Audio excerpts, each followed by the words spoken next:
The room fell silent the instant the glass tipped.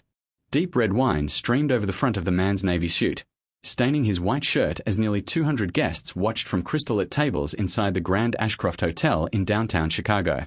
No one moved, not because they felt sorry for him, but because everyone was waiting to see how he would react.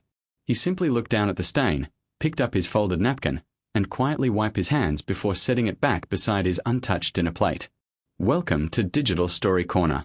In today's video, a quiet guest gets humiliated at a billion-dollar dinner by people who have no idea who he really is, and by morning, an entire company will regret it. If you believe in kindness and second chances, please like, comment, share, and subscribe to Digital Story Corner.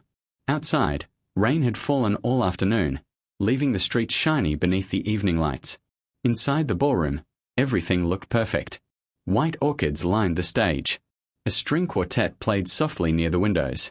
Executives from dozens of companies filled the room, celebrating the final negotiation of one of the largest renewable energy contracts in the Midwest.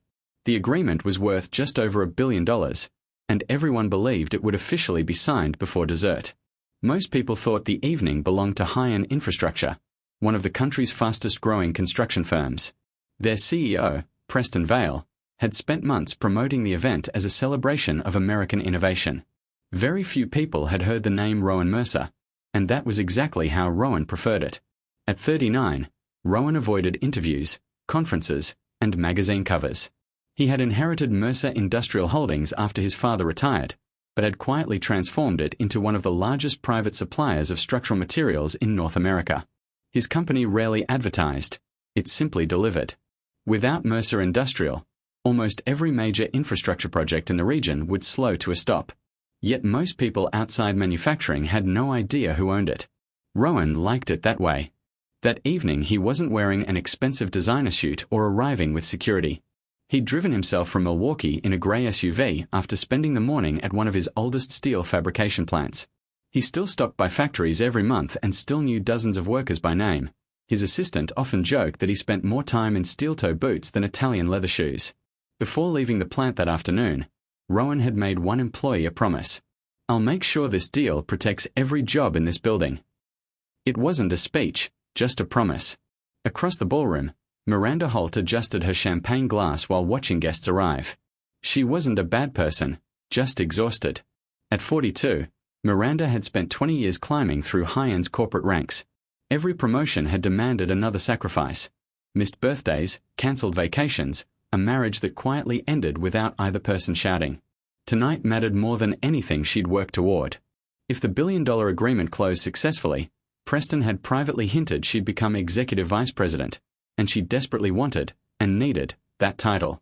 Her younger brother's medical treatments had drained nearly everything she'd saved. Failure wasn't an option. So when she noticed an unfamiliar man at the reserved executive table, wearing a rain-spotted jacket he'd forgotten to change before dinner, irritation replaced patience. She walked over. "I'm sorry," she said politely at first. "This section is reserved." Rowan smiled. "I know." She frowned. "I don't think you do." He reached into his pocket. "My invitation." She barely glanced at it. The printing looked different from the others. Probably fake. There must be some mistake. "It's possible. I'll have someone help you find another table." "I'd rather stay here," he said. People nearby began watching. The last thing she needed was a scene. Just then Preston approached. "What seems to be the problem?" Miranda answered before Rowan could. "This gentleman somehow ended up in the executive section." Preston barely looked at the invitation either. Instead he looked at Rowan's damp jacket, his worn leather overnight bag beside the chair, the inexpensive watch on his wrist. Then he smiled, not kindly. "We've had gate crashes before." Several nearby executives laughed. Rowan remained calm. "I was invited." "I'm sure you believe that." One guest muttered loud enough for others to hear. Maybe he thought this was a free buffet. More laughter. Rowan could have corrected them. He chose not to. Rather than asking security to remove him, Preston decided to make an example of him. Let him stay until verification comes.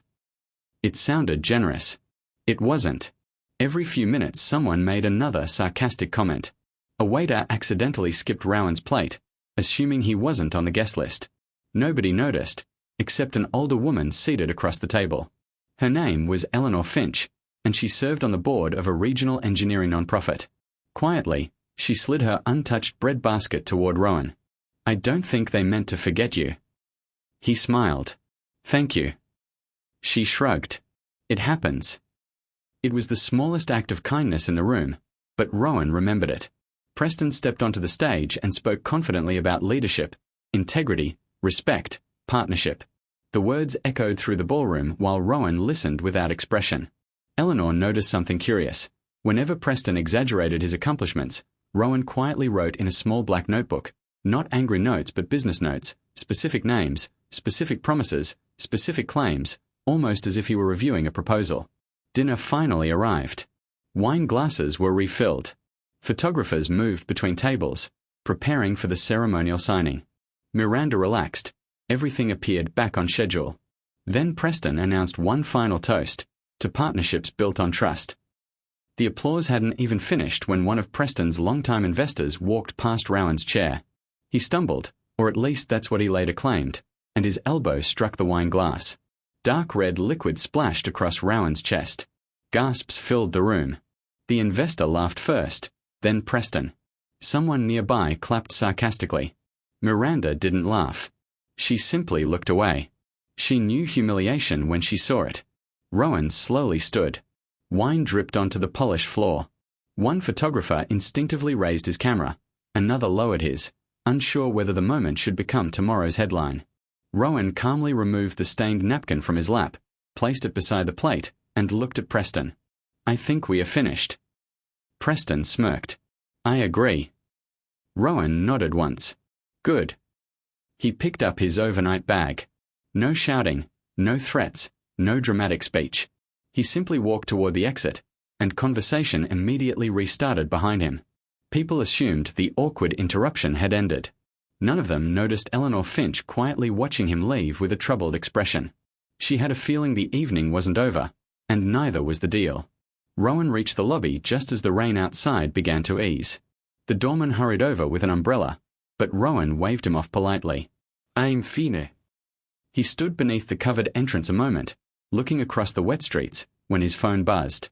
It was his executive assistant, Tessa. "Everything ready?" Rowan glanced back through the ballroom windows. "Yes." "Should I bring everyone in?" "Give me 5 minutes." "Are you sure?"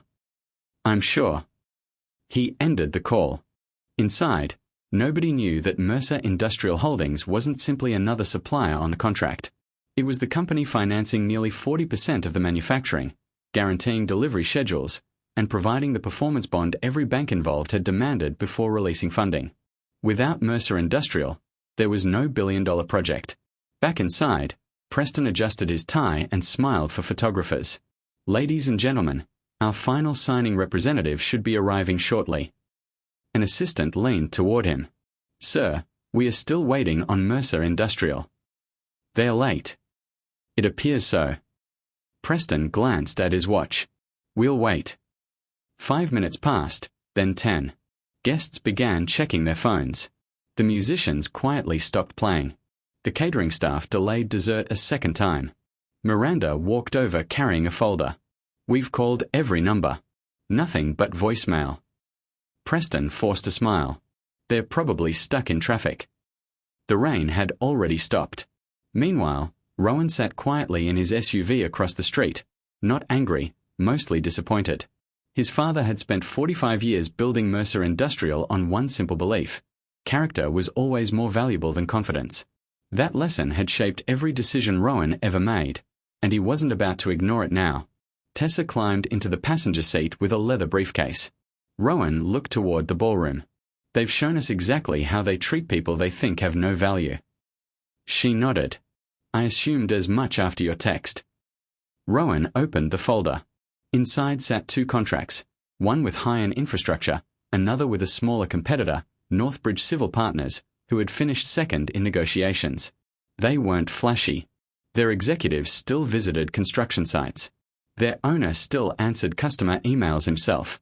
Rowan had met him twice, and both meetings ended with the same sentence: "If we ever work together, We'll build something we are proud of. Rowan appreciated people who spoke that way. He signed the second contract. Tessa smiled slightly. I'll notify legal and call Northbridge.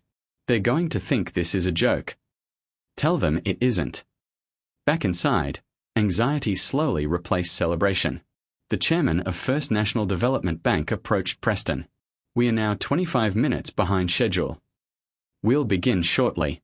The funding committee is asking questions. They'll have answers. Miranda watched Preston's confidence crack for the first time all evening. Another assistant hurried over holding a tablet. Sir, I found something. What? The guest we asked to leave. We didn't ask him to leave. Miranda looked away. They all knew they had. The assistant swallowed. His invitation wasn't fake. Preston rolled his eyes. So whose was it? The assistant turned the screen around. At the top, Mercer Industrial Holdings. Below it, Rowan Mercer, owner and chief executive officer. Silence. Complete silence. Miranda felt her stomach tighten. No. The assistant nodded. Yes. Someone whispered, that's him. Another executive stared toward the ballroom doors. The man with the wine. Nobody finished the sentence. They didn't need to. Preston grabbed his phone. Call him. We already have. No answer. He tried again. Declined. Miranda quietly closed her eyes. For 20 years she had studied negotiations, and one lesson echoed in her mind now. People rarely remember the numbers. They always remember how you made them feel. Nearly 40 minutes later, the ballroom doors opened again. Conversation stopped. Rowan walked back inside, jacket changed, the wine stains gone, carrying no expression of victory, only professionalism. Behind him entered 6 members of Mercer Industrial's executive team. Several guests immediately stood, not because anyone instructed them, but because now they understood who had just walked into the room. Preston hurried forward. Mr. Mercer. Rowan shook his head gently. Rowan is fine. I owe you an apology. You do. It was a misunderstanding. It wasn't, Rowan said calmly. You understood exactly what you believed I was. No one argued, because no one could. Miranda stepped forward next. I'm sorry. Unlike Preston, she didn't try to defend herself. I judged you before I'd spoken a word to you. Rowan looked at her for several quiet seconds. I appreciate your honesty. She nodded once. I don't expect forgiveness. That's not really the issue. What is? The issue is culture. He looked around the ballroom. $1 billion partnership isn't built on presentations. He glanced toward the stage. It's built on how people are treated when nobody thinks they matter. No microphone amplified his voice, yet every person in the room heard every word. Eleanor Finch quietly smiled. She had suspected something unusual about Rowan from the beginning, not because he looked wealthy, but because truly confident people rarely need everyone else to know it. The bank chairman approached carefully. Mr. Mercer, are we proceeding with the signing? Rowan reached into his briefcase. Everyone assumed he was removing the contract. Instead, he removed a different folder, blue instead of black. Our company has made a different decision. Several executives exchanged